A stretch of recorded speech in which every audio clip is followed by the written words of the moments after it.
Thank you so much. You know, the turnout's overwhelming. As far as I didn't know what to expect, you never do. We not understand that people got jobs and in school tomorrow and things, but it's certainly encouraging for us to walk out here and see this many people interested in something that we think is so very, very, very important. You know, a few years ago, a little bitty town down by San Antonio, Texas, you know, there was multiple fatality shooting in a church. And poor little small town woman, you know, got up and said, I mean, this shows you can happen anywhere. And always thought that before, you know, time and time again. The size of the community matters not. And, you know, if anybody listens to a scanner or police radio and they listen to the calls that repeatedly get barked out, dealing with mental health issues and somebody threatening suicide with a cop. These are deals that we don't deal with, you know, a couple times a week. We deal with them multiple times in a shift. Before I get too far, I want to thank Christian Church here in Inola for opening their doors up and hosting this. And I think, you know, probably the most two precious things that I can think of that are left in this country is being safe in your home and your place of worship. And if we can't do that, I mean, we've lost a lot of ground. And you know, it's this. I mean, it's encouraging again to look around here and see. I'm so proud to get to work with guys and gals that are up here tonight on their own time to tell what we're passionate about as far as, you know, safety and updates on laws dealing with guns. And just, I told Channel 6 guy just a minute ago. This is why good people don't get in trouble with guns. You know, if a thug gets close to a gun, we'll find him some magical way or whatever. But good people, don't worry about getting in trouble with guns. And one of the things we see in churches when we start talking about, you know, security plans and maybe somebody carrying, you know, a weapon in the church and everything, you get a polarization of people saying, well, no, you know, we don't need to go that far. And we're not trying to force everybody into strapping in and making sure that you got 4 or 5 guns on you when you go to Sunday school. We just want to not be concerned about the guy or the gal that decides that, you know, I do feel a need to protect the people that I'm around and my family. So, I'm not going to get too carried away. I just, again, I thank everybody for taking an evening out to come out here and listen to some very good instruction. Again, I want to give hands out. Back here I see Tom Gann. And I tell you what, it's one thing for us to run up and down the roads out here and do our job. If you don't have the support of a district attorney's office, and we do, we've got the greatest district attorney's office on the face of the earth. They know what to do with them if we catch them. And we go down the road to Oklahoma City, and we got people like Tom Gann down there doing what we know is right. And good evening, everyone. I'm Major Coy Jenkins with Rogers County Sheriff's Office. We're doing a little tag teaming here this evening. In just a second, I'm going to ask Sergeant Bo Williams, who's in charge of our firearms section for our department, to come up and assist me on talking a little bit about the law. And then Representative Tom Gann is going to give us an update about anything else that's going on in the legislature currently and what he expects to happen in the future. It's fun to be here among friends and neighbors. I got to tell you, one of my good friends right here at the table, Maureen, actually, 44 years ago, we were in the police academy in Tulsa together. And Maureen got upset with me. I said something to her, and she punched me in the nose and knocked me on my tail end. And we both kind of got in a little trouble. But we've remained very, very good friends. And it's exciting to see her down here. But I'm telling you guys, she doesn't need a gun, okay? Constitutional carry, of course, it went into effect on November 1st, 2019. It allows anyone who is at least 21 years of age or at least 18 years old and is a member of the military or an honorably discharged veteran that can legally own a firearm to openly or conceal carry without a permit. Some people have confused the issue. Basically, in Oklahoma now, we are privileged to be able to carry a firearm as long as you're permitted to possess a firearm. You can carry it open, you can carry it concealed without a permit. Oklahoma State Bureau of Investigation Self-Defense Act, which Sergeant Williams is going to be talking to you a little bit about. Licenses are still available to be issued to residents and military personnel and their spouses that are stationed here in Oklahoma. Person must be 21 years of age or older to have completed a firearms course and meet other criteria to apply. That's if you want to maintain a license. Why would somebody want to acquire a permit? Well, there are other states that will require you to have a permit in order to carry within their state. We're going to talk a little bit too here for just a second about reciprocity as far as Oklahoma. We are recognizing permits issued by other states. In addition, residents of other permanent less carry states can carry in the state of Oklahoma. I don't know if you guys were aware of that or not. Oklahoma is what we call the Castle Doctrine State. Representative Tom Gann might talk about that in a little bit. And it has a stand your ground statute. Now what that means is any person who legitimately uses a gun in self-defense has immunity from criminal and civil law. There is no duty to retreat, and the law applies at a person's residence. It applies at place of business, and it applies at a place of worship. So that's important to know. Real quick here, let's talk about when somebody can possess a firearm. The law explicitly authorized open carry of both loaded and unloaded shotguns. It allows rifles and handguns without a license under the following circumstances. So if you'll stay with me, I'm going to go through these.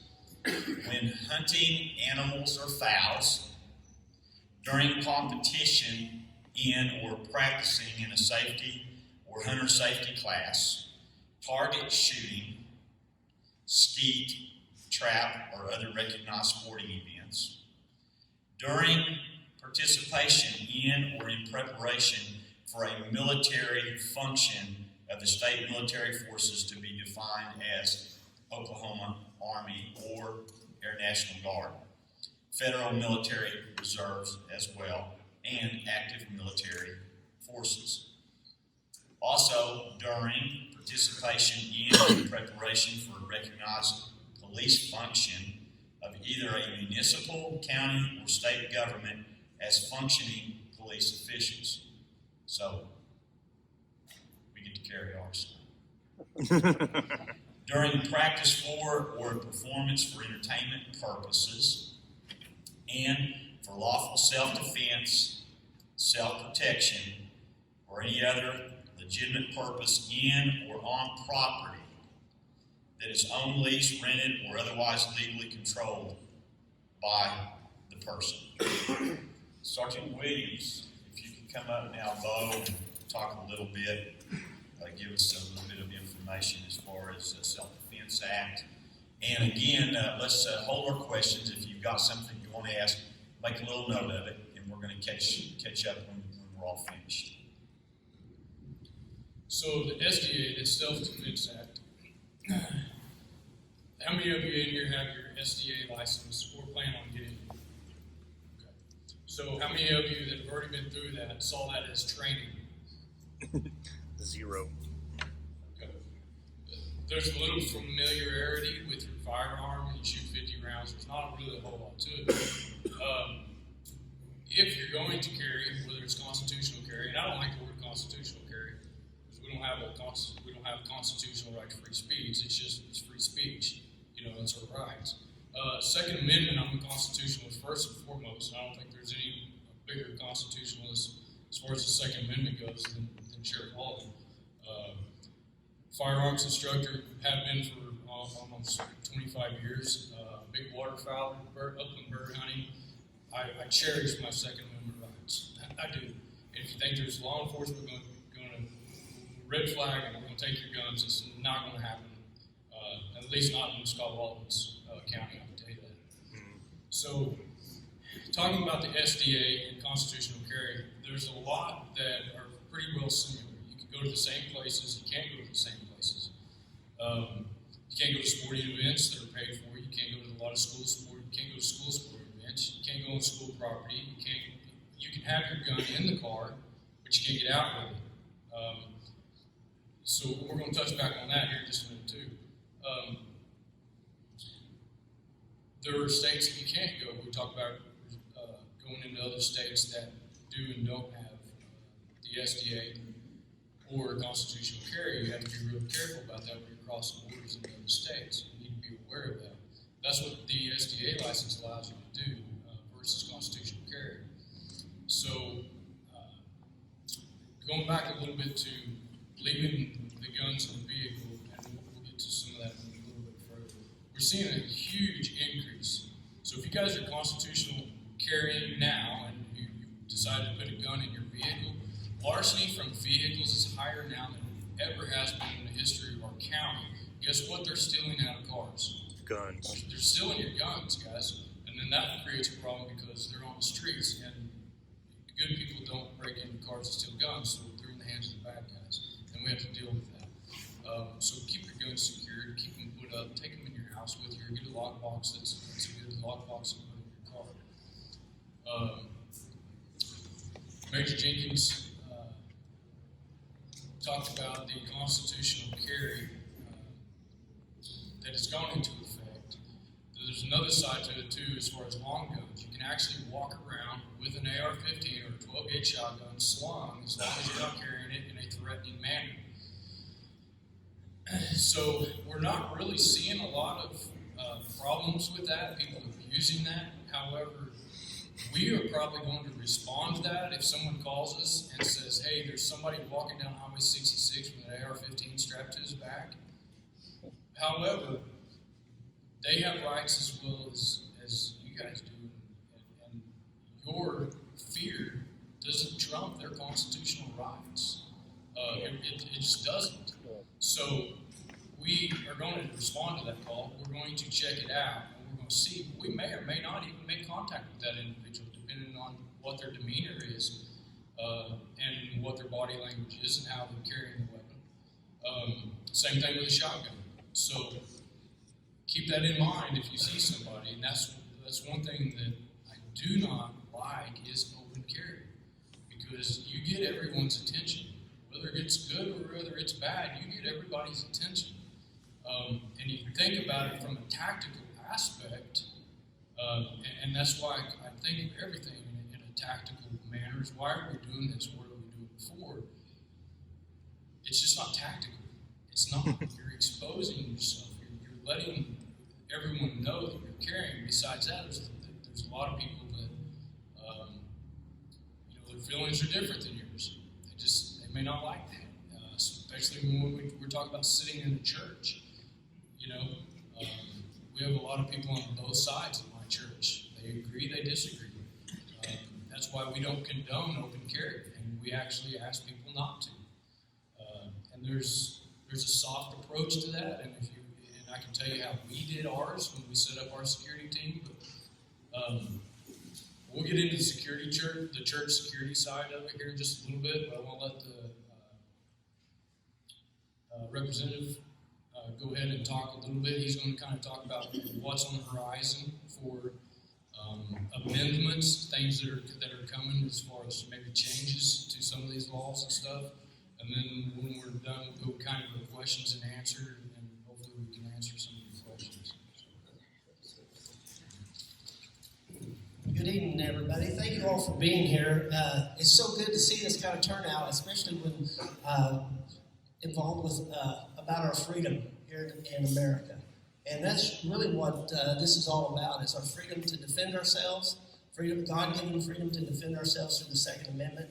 And as everybody knows, the Second Amendment is the only amendment that keeps every other amendment in place. And we must be vigilant to guard our freedom. And really what we're about down at the state legislature, as far as I'm concerned, is preserving that freedom as a legislator. Make sure we don't encroach anymore on your right to defend yourself. And that's the position that we start from. In the past few years, we've seen an encroachment on your Second Amendment rights by various bills. And one of the main things that spurred the constitutional carry bill that passed, that Governor Stitt's, his first bill that he signed, was the fact that you were being taxed for carrying a weapon. And we just felt like that was a real, one of the worst things that could happen, is your God-given right to being taxed to defend yourself. So that was one of the main things for me that spurred my support of the constitutional carry. And second, foremost, is that we swore an oath to uphold and defend the Constitution of the United States. And you violate your oath if you do anything less than that. So we're all about preserving your freedom down there. The many people that are involved in pro-gun legislation, all the other legislators that are supportive of this, all consider your freedom first and foremost. We have a good organization that keeps us abreast of the latest changes, and the main organization that's done the most to try to claw back your rights, your constitutional rights to freedom, has been the Oklahoma Second Amendment Association. And Don Spencer's here tonight. Don, would you stand up for just a second? This man right here, this man and his organization is responsible for every piece of legislation, pro-gun, pro-constitutional, pro-freedom piece of legislation that's been passed in the state of Oklahoma by your legislature. His research is spot on, and everything that we can rely 100% on what he tells us to do. And when he sees a problem, he's the one that helps us claw back the encroachment upon freedom. So this legislative session is going to be it's an election year, and we have 14 pro Second Amendment bills coming up before the legislature. There may be more, and then there are some that are trying to hinder your Second Amendment rights, but we won't talk about those tonight. But I don't see them getting very far. You've got a very pro-gun rights, pro-freedom legislature right now, but as it stands, if they could all be here and see your faces tonight, they would probably stay that way forever, because you are the ones that keep it in place. And so those that don't have a very good voting record in that regard, you need to probably make a phone call or two and tell them to support your right to defend yourself, support your God-given right to freedom. One of the bills that I have pertains to the constitutional carry bill. It's a cleanup bill. We're going to change some words. It's like we're going to, instead of saying handgun, we're going to say firearm. So there's going to be some changes, small amendments to make it clear when people read it. And we're going to also, one of the most exciting pieces of legislation is by Senator David Bullard out of Durand. That's Senate Joint Resolution 16. It's co-authored by Kevin West in the House, and I'm signed on as a co-author. He's the primary author. I'm signed on as a co-author. And what this does is will amend the Second Amendment in the state of Oklahoma. Right now, the Second Amendment in the state of Oklahoma mirrors your U.S. constitutional amendment, but it has a but at the end of it. It allows for regulation by your legislature.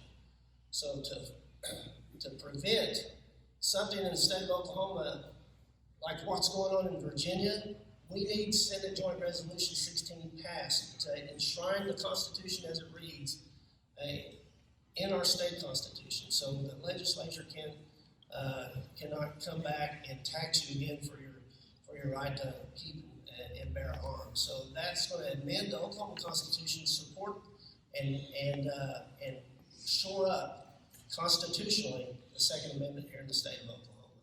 So I'm excited about those two bills. The other bills are numerous. We can talk a little bit about it maybe if you have a question about one. But the main goal down there when it comes to the Second Amendment is to preserve your freedom. And it's been an honor and a privilege to do that on your behalf in the state of Oklahoma, and I look forward to continuing doing that.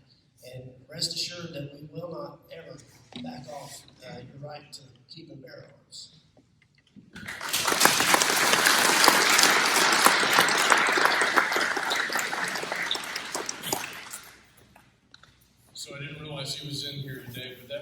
right there probably knows more about constitutional carry, SDA, than probably any of us. He's done a lot of research, and like I said, a lot of this is because of him. It really is going above and beyond, really knowing the laws, working side by side with law enforcement, and that's what it's about. We're about having you exercise your rights, absolutely. Sheriff Walton touched a little bit on mental health. And then we go to the question of why are we even having this conversation of church security? You know, Texas. I would have never thought that. Grew up in the Church of Christ as a young boy in Claremore. Been a member of it for a long time. If you know, the one down in the Church of Christ in Texas was the one that I went into. We established a church security team. It's actually, we call it a church emergency response team. We have a doctor, we have a nurse, we have some young guys that are very capable. And it's more of an emergency response to weather, to health, to any issues that we have to deal with. But, you know, Sheriff Walton talked about our responding to individuals with mental health. It's higher now statistically than it ever has been before in the history of the United States as far as population goes versus mental health. We have more people that are taking medication for that than ever before. We have, if you haven't heard, we have an opiate problem in Oklahoma. They're doing a really good job of addressing that, but we have more addiction than ever before. So you have people that aren't taking the medication, people that are self-medicating with other narcotics, and then you have people that are just have mental health issues that don't think they have mental health issues, or they get to feeling better because they're on the medication they should be on, and they just quit. And I have family. Who in here does not have family that has either been affected by mental health or addiction? If you haven't, and your family's free of mental health and addiction, raise your hand. Why is it so taboo? Why do we not talk about it? We don't like to talk about addiction. We don't like to talk about mental health. It's a problem. And all of the issues that we're seeing across the nation, all the statistics, that's what it's based off of. Normal people don't go into churches and workplaces and kill other people. That's not normal. But yet, we have a problem addressing it. And I think until we really address that issue, as a state, as a country, we're going to continue to have these issues and these problems. Therefore, we've got to have a proactive security team to protect those that we care about and we love, and we worship with, or we work with, or whatever the case may be. Wouldn't you agree? I think we're obligated, and I'm going to use that word, I think we're obligated to do so. I think we're negligent if we don't. So we started a program probably 7 or 8 years ago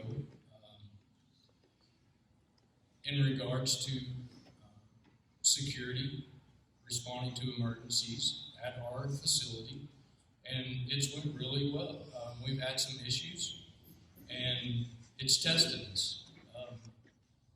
And a lot of the times when I speak at the churches and I talk with the churches and stuff, they always tell me about this one time, or this one guy, or this happened. We had a domestic violence that came over onto the church building, and that's usually typically what it is. We've had all the above. We've had mental health individuals that have just wandered in off the streets. A couple of incidences like that. And then we've had domestics that have gone over into church, because if you're at worship and you have a protective order, or Sally has a protective order against John or whatever, where does he know that she's going to be at with those kids on Sunday morning? He knows where she can be found. He knows where his kids are. He knows who the Sunday school teacher is. He knows what he has to do to get in the building. Those are all things that you have to turn around and you have to think like somebody who's going to do something bad. And that's how you come up with plans, and that's how you develop a team. However you decide to pick and choose those individuals make sure that they're common, they have a common sense approach to problem solving that can de-escalate some situations. And the last thing you ever want to do is go to your weapon, your firearm. If it's resulted into you drawing a firearm, you've missed a lot of pre-attack indicators out there that you should have picked up on. And I think it goes into a lot of you, if you're church leaders or business leaders, whatever, is being in everyone's business. I hate to say it like that, but there's two reasons. We need to know what's going on in the family, and we need to be there as loving, caring Christians that we are to help them. Because we need to know if someone has a PO against somebody, or if there was a domestic violence that the sheriff's office responded to last night, and somebody's gone and we don't know where he's at. There's so many scenarios we could get into, and all these scenarios are the ones we read about, we hear about on the news, where somebody has gone in and they've done something horrible and created a critical incident, and may or may not be someone there to stop it. And the firearm is the absolute last result. A lot of people don't know how to legally escort somebody. Can you put hands on somebody legally without assaulting them? Can you articulate why you did escort someone out of your building? Do you know how to touch somebody without them flipping out? Or just a normal person, for instance, if you put hands on somebody, you're going to get a reaction out of them. Imagine somebody that has mental health issues. That's tenfold. You don't touch somebody that has mental health issues. Any deputy will tell you that on the side of the road. You're trying to talk to somebody, and he's walking away, and he touches him. It's like you ever pull the catfish to the top of the water, and what does he do as soon as he gets to the top of the water? He goes crazy. That's kind of like touching somebody with mental health issues. The fight's on. Knowing how to deal with that. What can you do by the letter of the law as far as escorting someone out of your building and then having them not come back? Every incident that we've had, we've always called the police because we're in the city limits, and we do a report.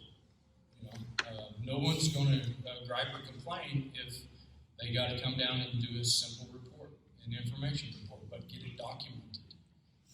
All these things go a long ways towards keeping someone that you're possibly afraid of out of your building. So, developing a team, if you don't have a team, or you don't have individuals, or you just have people that just carry in your church, that's if you just have people that are just carrying, and you're, well, so-and-so's got a gun, so-and-so's got a gun, so-and-so's got a gun. That's not a plan. You've got to train. You've got to know what the law is. You need to know what that threshold of use of lethal force is in case it comes to that.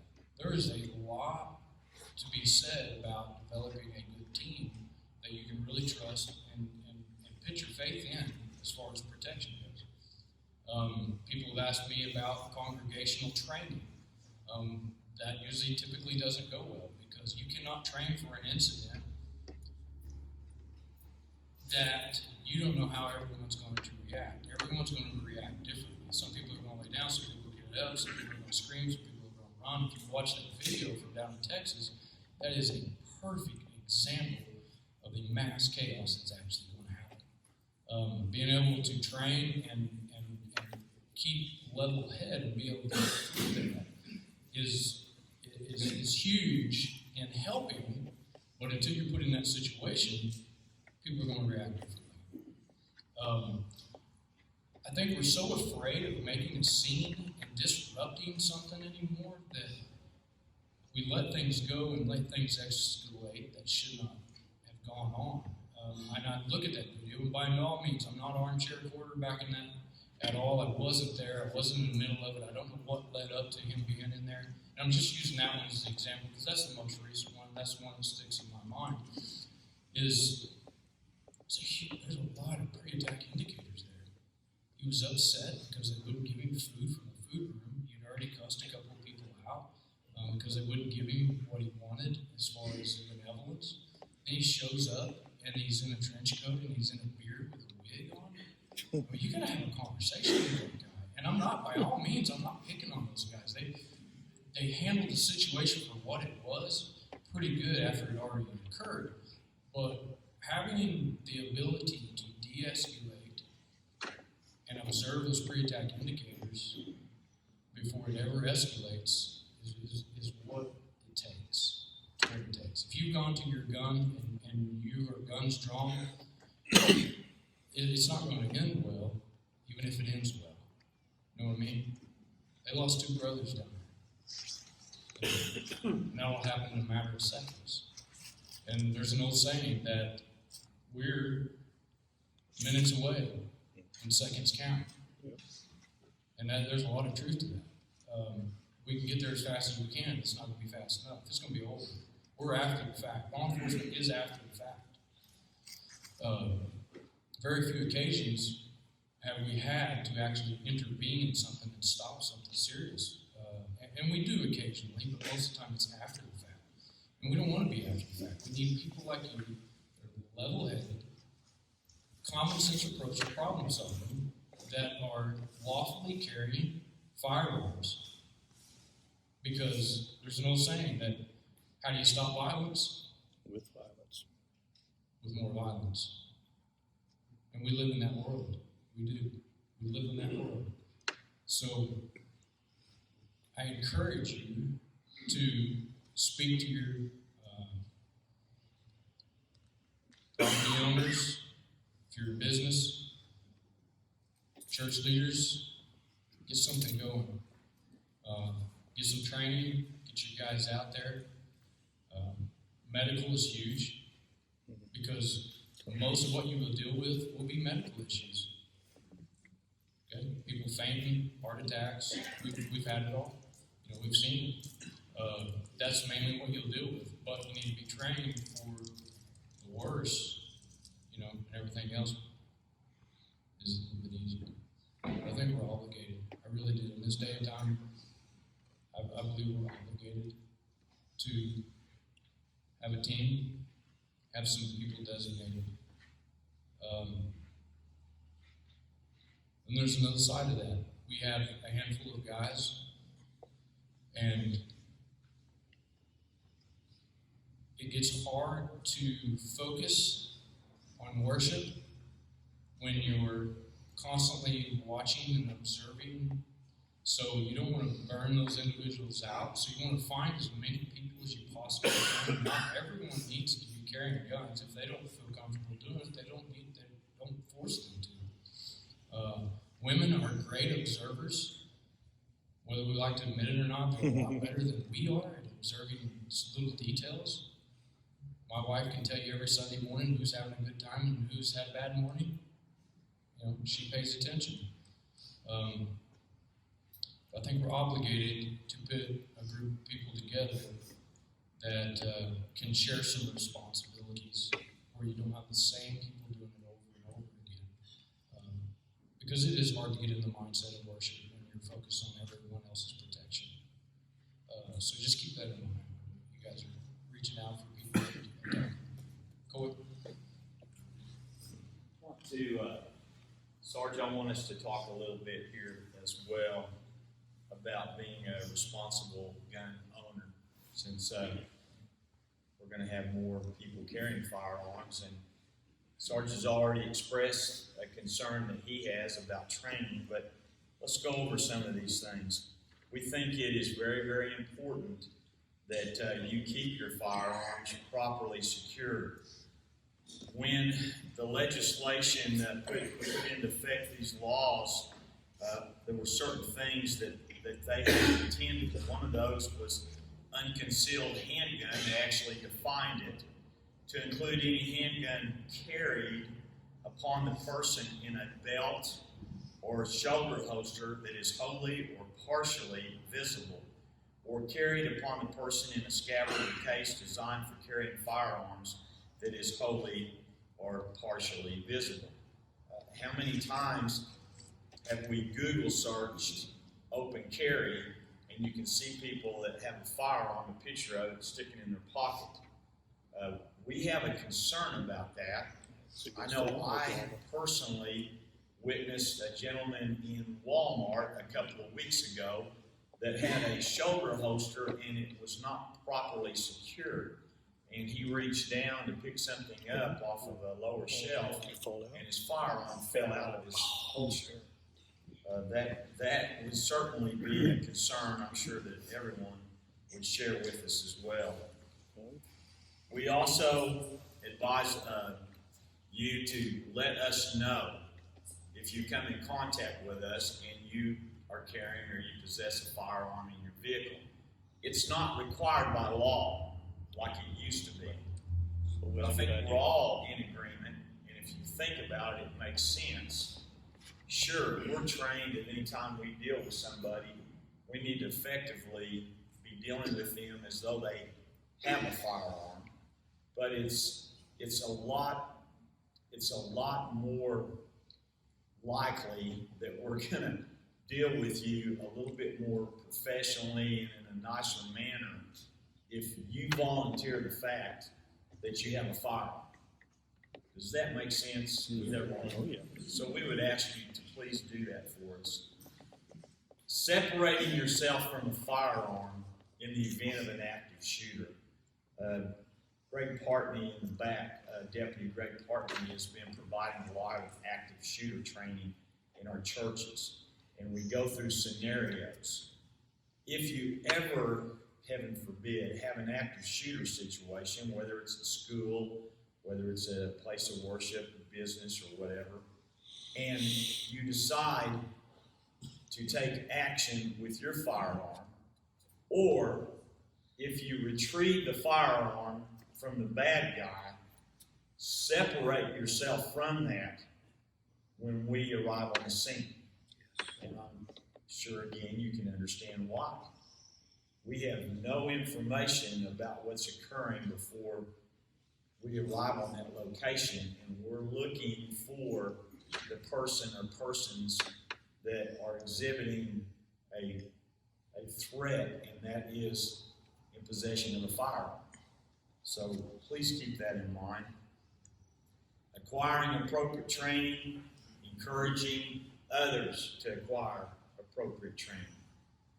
We simply need to understand that we're living in a new environment, and though we all agree that we need to have firearms, we also have some things that we need to bring along with that transition.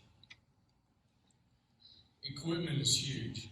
Like Major Jenkins was talking about, equipment is huge. And if you don't test it and you don't try it and you don't really push it to its limits, you don't know what you have. I always call them touchers. Everywhere I go, I look for the touchers because they touch their guns. When they sit down and they get up, they touch their guns. They're all touchers. Now start looking for your touchers. You'll see them everywhere. If you're a toucher, fix your gear. Fix your gear where you don't have to do that. You shouldn't have to. But gear is a huge one. You don't know until you get out there and test it. And we could be here all day debating on size and calibers and this and that. I want to express to you, really, really express to you, if you have to go to your weapon, you're way behind. You're way behind. There's a lot of the stuff you need to be paying attention to before you ever go to that. And the chaos, like Major Jenkins was talking about, arriving on scene and trying to figure out who's who and what's what. We have people designated. There's a misconception out there that, as soon as an incident occurs, police are just going to be on their way.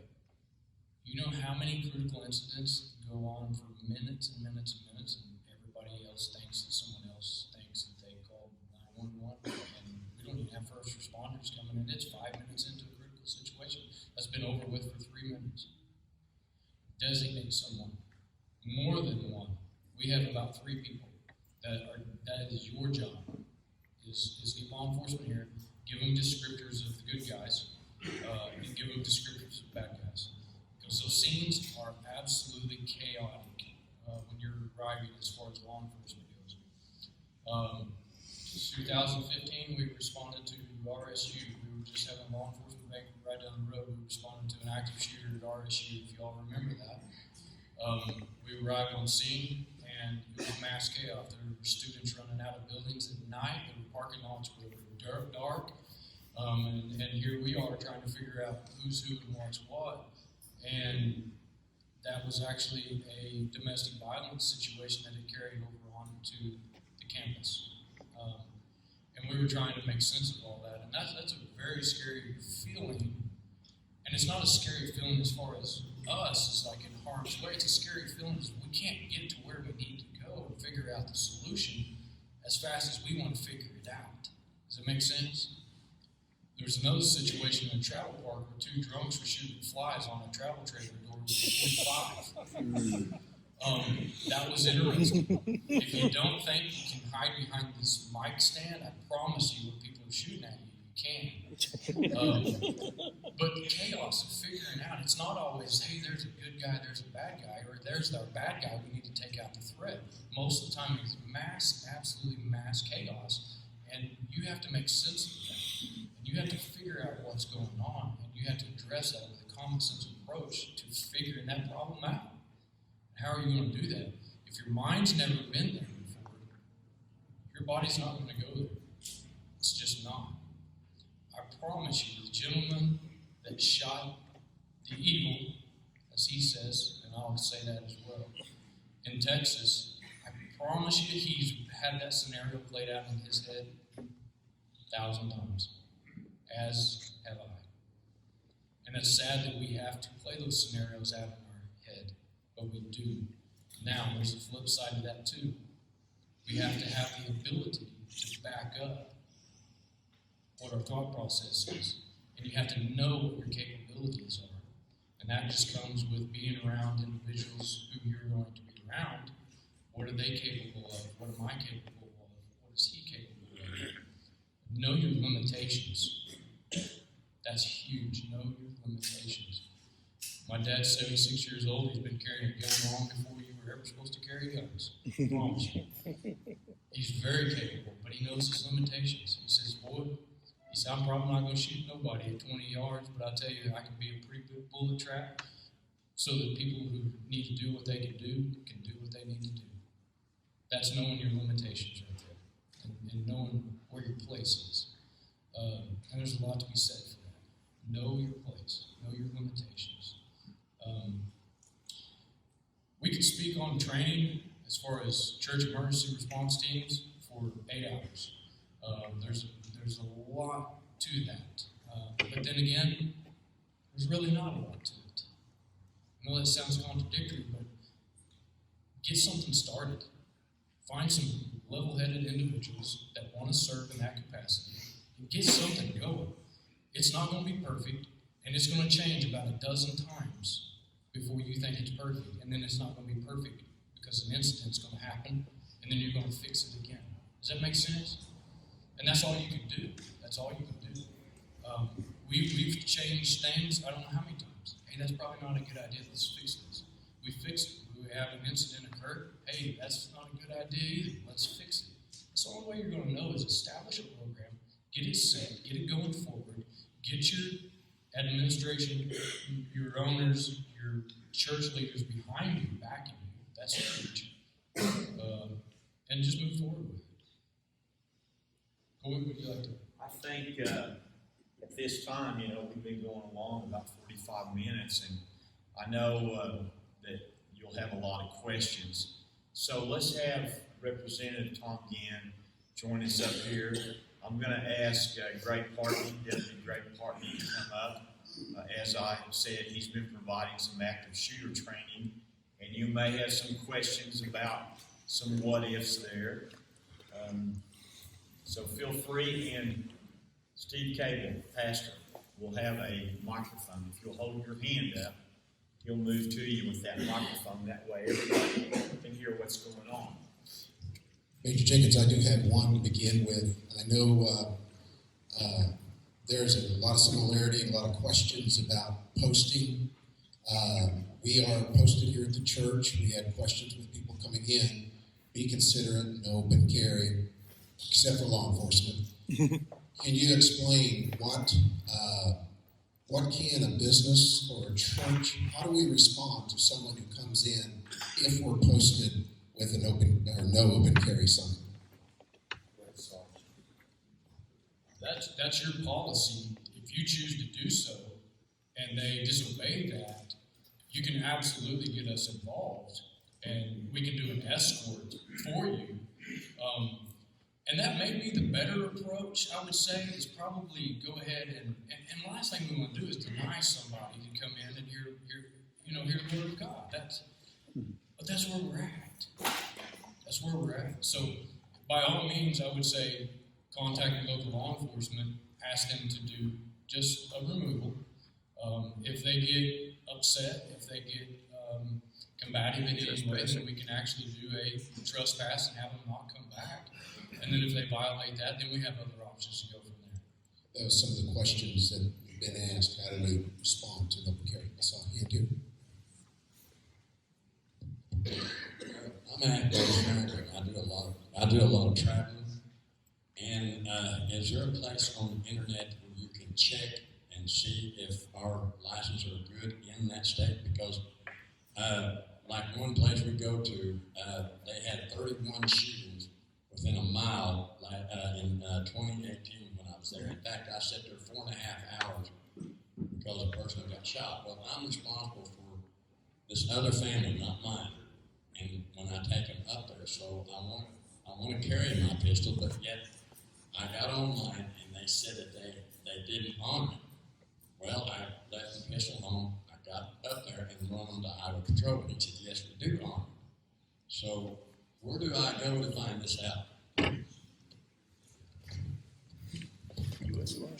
There is an app, and it is called CCW.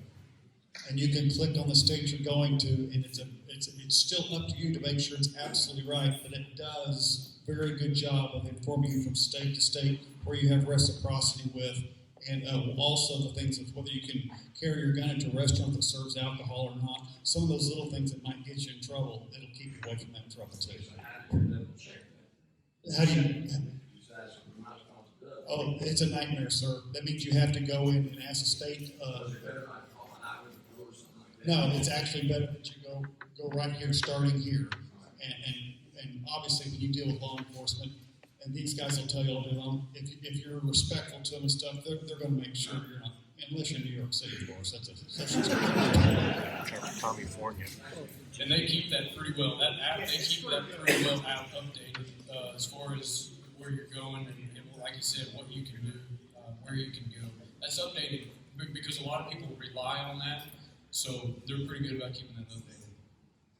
In regards to the signage, is there such thing as a legal sign and a not legal sign? No. We're talking about private property. So you can request about anything as far as verbiage goes on signage. If they don't like it, they don't have to come in. Go ahead. Absolutely. The Oklahoma law is so vague, they could actually put a no gun sign in the women's restroom and still prohibit you to carry inside the building. So it's not, it's very vague. And the fact is, they don't even have to have a sign. If they don't like your t-shirt, they can tell you to leave. If they don't like your hat, which, by the way, you're carrying a suit hat, so you should be fine. but if there's some, the firearm is really irrelevant. If a business says you need to leave, you just need to leave, and then once you get off the property, go trash them on Facebook if you don't like them. Yeah, the verbiage, as far as, like you said, signage-wise, they can do pretty much whatever. They can ask whatever. I think the one thing that concerns me the most and probably affects a lot of people in here, and that is the liability that a church assumes if they formally recognize a organized team for protection, as opposed to knowing that it's going on, but it's just a group of parishioners that have decided to organize amongst themselves. Obviously, insurance is going to play a huge factor in this. If the church is condoning this, then there's a question of if an incident takes place, is the church responsible as opposed to if they didn't really condone it? That's a great question. Pretty much every seminar that we do, we get that and I'll answer it by this: you got to have your church leaders or entity leaders on board 100% with you. So we had kind of a little agreement before we ever got ours established that who's going to do what, when, if. And then we began the process of making that official. I'm not telling you guys to do that. I'm not saying start something without your leadership's acknowledgement and permission. But once you get there and you start rolling that, then check with your insurance, because it is really not that bad. It's not what you think it is. So what we had to do is I had to come up with a set of policies and procedures, okay? That was presented to the leaders of the church, and they looked, amended, changed a little bit of verbiage here and there, and they made it fit what they wanted it to fit. They sent it back to me, and I looked at it. Okay, that's reasonable. I agreed with it. We set those policies in place, and our policy is actually based off of our policies and procedures that we have set forth. Now, if one of our individuals acts outside of those policies and procedures, then the liability, civilly and even possibly criminally, lies on that individual. Just like we work within a set of policies and procedures as far as law enforcement goes, if we work outside of those, or we do something outside of those policies, then we're setting ourselves up for liability. It's the same thing. Did that help? Real quick, I was just curious, how many here in the meeting is church leadership and represent churches? Awesome. How many represent your business? Okay. Because some of the principles that we're applying to the churches also apply to the businesses. As far as the church, I'm the senior pastor here at the church. Our security team has a threefold mission: is to protect, one, our worship services, two, our youth ministry, and then the staff. And that would be the same principles that you as business leaders, you want to protect your staff and then your customers coming into your place of business. So just something to think about. Hey, I've got to follow up on that real quick. How many of you that are with places of worship came in from out of the county to be here this evening? Good for you. Let's give them a hand for coming in. Thank you. I'm sorry, I don't mean to, but this is extremely important here because we worked very hard in 2013, Senate Bill 173, to make sure we could address this specific issue. And the main thing I ran into is I could ask an attorney, well, is a church a business? And they would go, they wouldn't answer me. So the simple response was, let's make it a business. So quite simply what we did was, just like a business, the church is immune from the decision to allow a person to carry a firearm.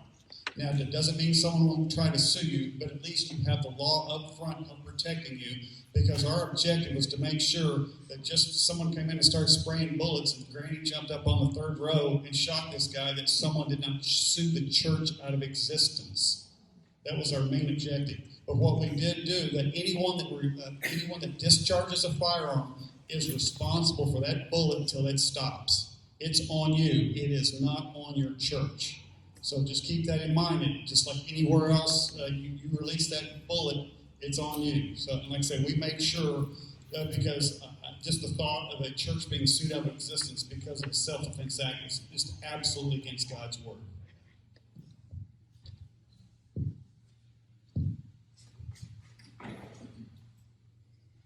There's got to be more questions than that.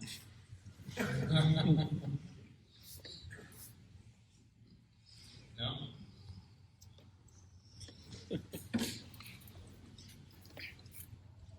Actually, I have a couple questions. The first one is, how do you prefer people inform you, like if we get stopped? I mean, I'm sure you don't want us to say, hey, I have a gun. How do you prefer, like if we don't have a license, if we can't just hand you a license, how do you prefer people inform you that they do have a firearm in the car? I would prefer that as soon as I'm in contact with you, when I approach you and I just ask how you're doing, you just basically tell me, hey, I'm constitutionally carrying. My gun is on my hip, it's in my console, my purse. Just say that. Okay. That's the easiest. Perfect.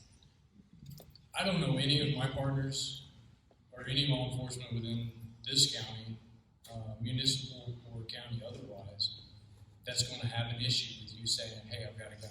Bad guys, they don't tell us we have a gun until we find it. So that kind of puts it at ease. When you verbalize that, we kind of, a little bit. Does that make sense? Okay, my second question was talking about transporting firearms. I know before we went to constitutional carry, we had to have them unloaded in the car. So now that it's a constitutional carry state, can we, like let's say you don't have a license, can you transport them loaded? Absolutely. Yes, you can carry that pistol loaded, okay? It can be within your reach, it can be in your purse, your console, it can be on your body. Now, if you're going to carry a long gun can be loaded, but we say hot but not one in the pipe. So you can have it all loaded, magazine or chamber loaded, but not one in the chamber. Okay. For a long gun, that goes for rifle and shotgun. Does that make sense? Pistol can be loaded and within reach or on. Chamber, yes. Could anyone discuss the, We want everybody to have a chance to hear the question. well, I'm listening. The problems they've had with their insurance companies on trying to get covered for a in-house team to protect the church. I know that when I took the concealed carry course, that the instructor I had, who was a pastor, he said, you are responsible for you and your family. You can't, if Granny's getting beat up over here and you see someone bugging her, you can't shoot that mugger. They'll try you for murder. You are only to protect you and your family. Once you have shot this mugger, you're to say, I feared for my life. That's your first thing, and you stick to it, and you never go away from it. If you legally want to, in court, stay out of prison. So if you're in a church, and Johnny Lee comes in, and he's carrying a shotgun, and he drops it like he's going to fire, and you blow him away, and his brother's outside, and he comes in, and he sues you. I wasn't being shot at. The church was. It's a big, big legal responsibility, in my opinion. I think you're looking too much into it. You have the right to protect you and yours. What's you and yours? I care about everybody in my congregation. They're mine. Does the law say that, though? The courts. So there's not a court in this part of the country that's going to side on someone's brother who just walked into a church and pulled a shotgun on somebody and beat them. Does it make sense? I mean, we're talking about common sense. So as far as the legalities of criminal and civil side go, there's a difference, but there's not. I mean, there's a burden of proof versus evidence. There's a difference between civil and criminal. But are you talking about criminal or are you talking about civil? Because anybody can sue anybody for anything. Yeah, and when it gets in court, anything can happen. If we're talking about the criminal side of it, you're pretty well protected. You have the right to protect you and yours. What makes you think that he's not going to turn that gun from him immediately to the back and shoot somebody else? So, honestly, with all due respect, I think you're thinking way too much into it. You have the right to protect you and yours. Okay, what about the insurance question? Yeah, you would need to check with the agencies and see. But like he said, I mean, you're ultimately responsible for that bullet and its path and what lies beyond it until it stops. And anything in its way between here and there and the destruction it has created, whether good or bad, lies on you. So you ought to have personal liability as well as the church having liability. There are those liabilities. NRA offers one, legal services, NRA. There's several other ones that offer insurance, per se, for someone who's carrying a firearm for protection. Yeah, there's lots of places out there. I can speak to that. So I was at a conference with Brotherhood Mutual Insurance, and this is their policy, and what they said at the conference that we were at, is that if the security team is recognized by the church leadership and has gone through the policies and protocol, at least Brotherhood Mutual will cover them. But if an individual who's not a recognized member of the security team does something, they're on their own. So that's a great point, and we'll get right to you. So we have a policy in our congregation, and I've had to make this. So we have a team established. We have individuals who carry. We also have individuals who exercise their Second Amendment right that aren't part of our team. Okay, as many of you all will deal with that same situation. What I have addressed to them is, please, in a critical situation, we respect your right to carry. We respect that. But please don't get involved in anything that we have unless it is an immediate threat to you and yours directly around you. So everybody kind of knows, hey, if we have something, if somebody comes in that's not acting right and our team goes out, just because they're carrying a gun, they don't need to get up and get involved in what we got going on. But ultimately, they do have a right to carry, and we honor that right, and I want them to. I want them to protect them and theirs. But don't get involved in something that our team has as immediate action to a critical situation, because you're just creating chaos. And if somebody else stands up and they're not part of our group, then now our attention's over on this. So I have actually addressed that. Exactly. Did you want to make a comment about this? Yes, sir. Thank you. Please. Excuse my voice. I've been retrying this. So You're fine. If you are a handgun owner or a gun owner, We can't hear you. Hold it up. can you hear me? Yeah. If you are a gun owner, and as far as personal liability, please consider a positive membership in something like U.S. Law Shield. It's like $11 a month, and they will cover your costs criminally and civilly. I'm a member. I do not work for U.S. Law Shield, but it's protection. A lawyer, if you have to defend yourself, a lawyer can cost you $10,000 just for retainer's fee, and that's not counting the hundreds of thousands of dollars it might cost you down the road. So I thought.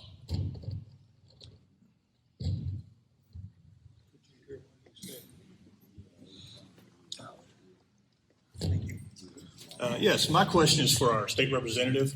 With regards to the joint resolution, if that passes and we're able to actually amend the state constitution to prohibit the legislature from regulating firearms in our state, will that basically have the effect of nullifying any of our existing gun laws? I'm not a lawyer, so I would say it would prevent that. I would say that would pretty much make it like the U.S. Constitution, which is very plain and simple. So I would probably default to yes, it probably would. Don, do you have anything to add there?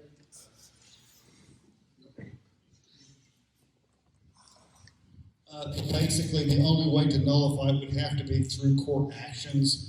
Fortunately, when we have legislators like Representative Gann, we've laid so much groundwork, there's going to be very small areas that would have to be identified as it being a violation of the Constitution. So while it could happen, I would say that it's going to be a minimal issue. By the way, is Tom Butler still here? Okay. All right. He was, Tom Butler came, he is the, don't want to say he's our security guard at our church, but he is part of the security team, security ministry as they call it, and everyone that is on that team in our church is CLEAT certified, and they open carry during services. They have their own little place that they stand, and they watch everybody that comes in and goes out. And so I would recommend that when you develop a policy for your church and your members, you might want to consider that type of training so that they will be fully trained for any situation. You said for CLEAT? Yes, sir. CLEAT certified. Are there some of you here this evening that would want to know what type of a response to do in the event that you're at a place of worship, business, church, something, school, and there was a intruder alert, active shooter? somebody that came in. Are there some of you here tonight that would want to know what would be your response? I want to help you with that. I'm going to introduce Deputy Greg Parton. He's going to talk about that real quickly, please. Yeah, so what we've done with Rogers County is we've gone out in our jurisdiction and we've built a active shooter training for civilians. Obviously, law enforcement goes to different training than civilians, but we think we've built a really good training program for civilians on what to do in an active shooter environment. And it comes down to three things, and it's run, hide, fight. Your first obligation in a critical incident is to survive. So we ask that you escape and you try to get away from the shooter and away and out of the environment as quickly as possible. Find an exit and try to escape and hide. Go to a predetermined location that you church can decide is a safe zone. If you can't escape, the second option is to hide. You hide in the room, barricade the door, lock the door, turn off the lights. Obviously, you're calling 911 while this is happening. If you can't run, your second option is to hide and get out of the shooter's sight and just try to protect yourself by barricading into a room. In the event that you do come in contact with the shooter, you may have to fight. And this is not one-on-one. This is going to be everybody in the area is going to try to subdue the shooter and fight for your life and disarm him. And you're going to have to stay on that shooter until law enforcement arrives. Once we're on the scene, we'll take control of the situation and we'll instruct you what to do. The first two options are run and hide because we're concerned about you surviving the incident. The goal in a critical incident is to survive it and get back home to your families. So engaging an active shooter is the last thing that we want you to do. In the event that you're trying to run and escape or hide and lock down, you may actually come in contact with the shooter because run, hide, fight is not linear. They're not necessarily done in that order. You don't know when it's going to happen, what the shooter's going to be when it happens. So we don't want you to engage the shooter unless it's absolutely necessary. Obviously, there are several reasons that we've already discussed about liability, insurance, shooting an unarmed congregation member or an unarmed civilian, collateral damage. There are many reasons why we don't want you to engage the shooter unless you absolutely have to. If you're interested in the training, depending on the number of people that your congregation has, or your church, or that your business has, we can come out and take you through approximately 2 to 2.5 hour active shooter awareness training. We give you a little bit of a PowerPoint presentation, give you a little bit of a background, and then we take you through live scenarios where you have a chance to go through this procedure so that you're more readily trained on what to do if a situation ever occurs. If that's interested, if you want that type of training, call the Sheriff's Department, ask for major teachers, and we'll get you on the schedule. If there's any questions, I can answer.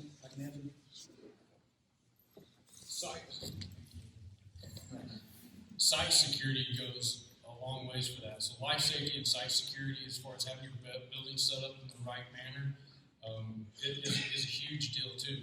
A lot of it can be costly. Some of it is simple, as little barrel bolts and different things like that. As long as you're in compliance with the state fire marshal codes and stuff like that, there's a lot you can actually do. When you get into active shooter, we're talking about the worst case scenarios. Someone has just come in with no warnings, no pre-attack indicators. That's the worst case scenario. Your chances of that are very, very small. You're most likely going to be dealing with somebody where you've had a domestic that has came on to your facility or your site or your grounds, or you're running in with somebody who's a disgruntled employee or even a disgruntled member of the church. We recently had a divorce in our church, and it went really, really bad. And he felt like we were siding with her, and we were all the bad guys. And he found out he had some mental health issues, and was one of the situations that made us kind of revamp a few things. But until you get to some of those situations that happen, you really will be kind of just going in the dark based off of what we can possibly come up with the best common sense approach to doing it. A lot of people, as far as we're going to talk about hesitation, and we talked about that a little bit earlier as far as what do we do? Why do we go hands-on with somebody? Everybody's so afraid of lawsuits, and if you think it's bad in the civilian world, you should come to the law enforcement world. Hesitation will get us killed as well as you. Knowing the law, knowing what your capabilities are, knowing what you can actually do. Okay, so we call it the magic triangle. So you have ability, okay, you have a means, and they have intent. And if you keep it in a simple form like that, think of it as a triangle. Okay, you have ability, you have the means, and then on the third side you have intent. Intent doesn't have to be verbalized. Okay, it can be a look. It can be someone that you've told to stop that is still aggressive towards you. Ability, you can't have someone on the phone saying, I'm going to come kill you. You need to take that as a viable threat. But that doesn't allow you to just, go hunt them down or whatever. As soon as they show up on the property, you shoot them. But if they have the ability to do so, like I'm going to kill you, but they don't have a weapon, okay, that's where the means comes in. And then the intent, okay? So keep it simple. It's three-sided. That's what we call the threshold of use of lethal force in law enforcement, and it's the same for civilian. Do they have the ability? Do they have the means to do what they're telling me they're going to do? And do they have the intent? Does that make sense? Mm-hmm. Intent does not have to be verbalized. Intent can be a look. Okay? So keep that in mind. The use of lethal force triangle. That simplifies it. But you still we hesitate all the time because the media portrays us out as killers, which we're not. We had a 2-3 hour standoff with an individual I could have shot twice the other day. Was that yesterday? That was yesterday. Wow. That's how many incidents we deal with as far as mental health issues. He had crossed the use of lethal force, that threshold, twice. There was 12, 15 of us out there. Nobody wanted to hurt this guy. He had mental health issues and he needed some help. But he had crossed that threshold. But we wanted to get him some help. We didn't want to hurt him. But there was a point where we would have to use lethal force. And knowing when to use lethal force, just because you can, doesn't always mean you should. That's the other side of it. Does that make sense? Mm-hmm. So we deal with that on a daily basis. You put somebody like you guys in this situation, okay, you've crossed that through use of lethal force, but you have no other means. You don't know how to go hands-on. You don't know how to de-escalate the situation. Now you found yourself, you've drawn your weapon. It's really hard to put your gun up once you've drawn it. It really is. So just because you can doesn't mean you should. Okay. I would say Sheriff he's walking away, so if you can't hear me, I'm going to offer this up. On his behalf, Rogers County Sheriff's Office, I can tell you this. We did this for quite a while, and we had some people move positions, and we got really busy. And like Deputy Partney said, if you guys would establish you a team, find some individuals that have a common sense approach to problem solving. Find some people that have some medical experience. Put you a little team together and call it an emergency response team. I don't like security team, but call it what you will. Put that together, and then we'll have a conversation with you guys, and I can even bring our policies and procedures. We don't want you to reinvent the wheel. Now, you're going to have to reinvent it a few times as you develop, but don't start off in the blind because you're not the only ones that have done this. There's other people that have started and proceeded forward with good plans and good teams.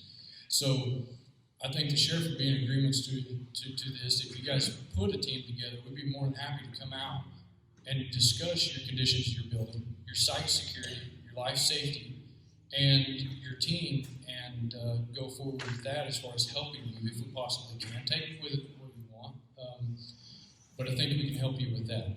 We've got enough experience between all of us, In site security, I've got, and life safety security, I've got almost 2 decades of that. And then Wood Jenkins has been in law enforcement, Sheriff has been in law enforcement for many years. Greg Hardy's an alert instructor for active shooter. We bring a lot to the table that we want to help you guys with. So don't start off blind. Call us. Set up an appointment. Besides that, it'll get me out of the office for a little bit. And we'll come and we'll talk with you. And if we can help you, we will. Would you agree, Sheriff? Okay, that's a thumbs up. That means I'm not going to get in trouble for offering. Yes, sir. Are we allowed to carry a taser? Absolutely.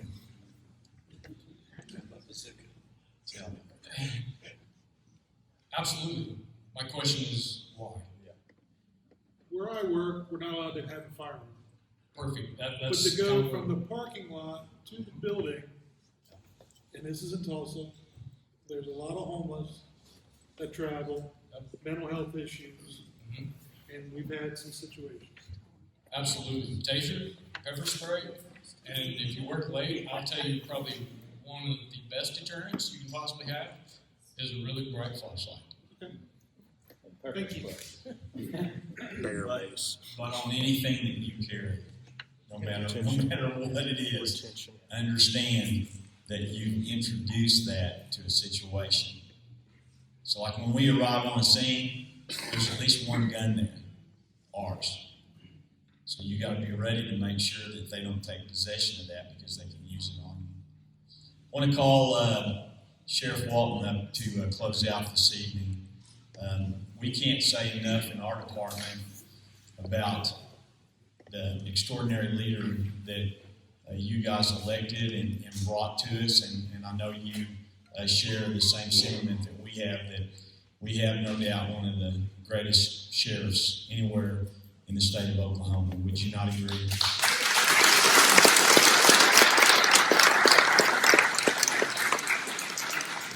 If you look out there and you see a really nice Chevy Tahoe police cruiser out there, Coyne has got that, and he's probably getting ready to hit me up for a raise and everything, so obviously the reason's I'll tell you what, I work with the best good guys and gals, and I'm blessed to serve a community that appreciates us. And if you don't believe it, hang out down at the sheriff's office a little bit, and you'll see a little old lady show up with a plate of cookies and go to Rib Crib and you get up to go pay, and somebody said, hey, they've already got you taken care of there. And tell me,